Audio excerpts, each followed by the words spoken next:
নমস্কার, শুভ সকাল।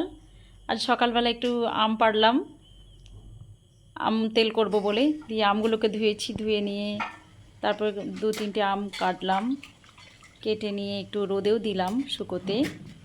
তারপরে ওগুলো পাকাগুলো একটু রেখে দিলাম আমসত্ত্ব করবো বলে।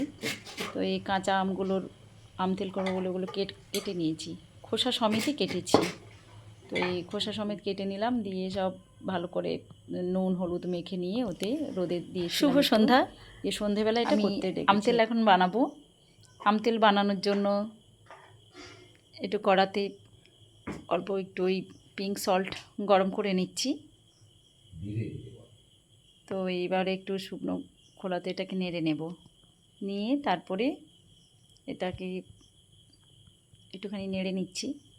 নেড়ে নিয়ে তারপর নামিয়ে এবার এটা মশলা বানাবো।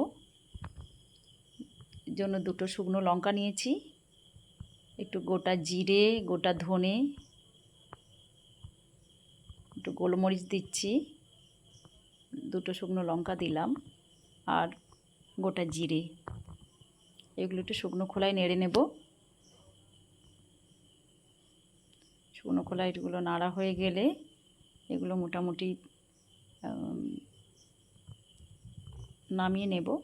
নামানোর পর তারপরে একটু ঠান্ডা হলে শিলনোড়াতেই একটু গুঁড়ো করে নেব, কারণ এই অল্প জিনিসের জন্য আর ওই মিক্সার গ্রাইন্ডার বের করব না। এগুলো ঠান্ডা করার জন্য রেখে দিলাম। এবারে আমি এটা যতটা আম তেল বানাবো সেটা হিসেবে আমি তেলটা নিয়ে নিচ্ছি। এই গণেশের তেল, গণেশ মাস্টার্ড অয়েল, দারুণ ঝাঁঝ, প্রচণ্ড সর্ষের একেবারে ঝাঁঝ। কাচ্চি ঘানি নিয়ে নিলাম সর্ষের তেল, আমি যতটা বানাবো নিয়ে নিলাম। একটু তেলটা গরম হলে তারপরে ঠান্ডা করতে দিয়ে দেব। তো গরম হয়ে যাক, গরম হয়ে গেলে একটু এবারে, আর এই মশলাগুলোকে এই সময় ঠান্ডা হয়ে এসছে, এবারে আমি একটু গুঁড়িয়ে নেব। একটু পরে গুঁড়োবো, ওগুলো শিলনোড়াতেই গুঁড়ো করে নেব। একেবারে মিহি করে গুঁড়ো করব না, একটু হালকা দানা দানা মতো থাকবে, সেরকমভাবেই আমি গুঁড়ো করব। তেলটাও মোটামুটি গরম হয়ে এসছে। তেলটা ঠান্ডা হয়ে এলে মোটামুটি তারপরে আমি, তেল ঠান্ডা হয়ে গেছে, এবারে আমি কন্টেনারে নিয়েছি ভরে নিয়েছি তেলটা। এবারে গুঁড়ো করা মশলাটা দিয়ে দেব। গুঁড়ো করা মশলার সাথে দিয়ে দেব একটু গোটা মেথি রেখেছি, গোটা মেথিও দেব।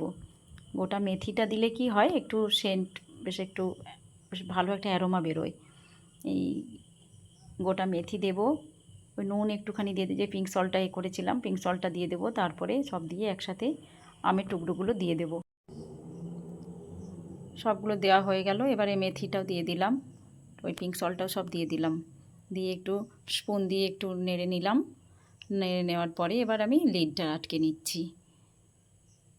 আমার হয়ে গেল। এবার মোটামুটি আম তেল রেডি হয়ে গেল একেবারে ঘরোয়া পদ্ধতিতে।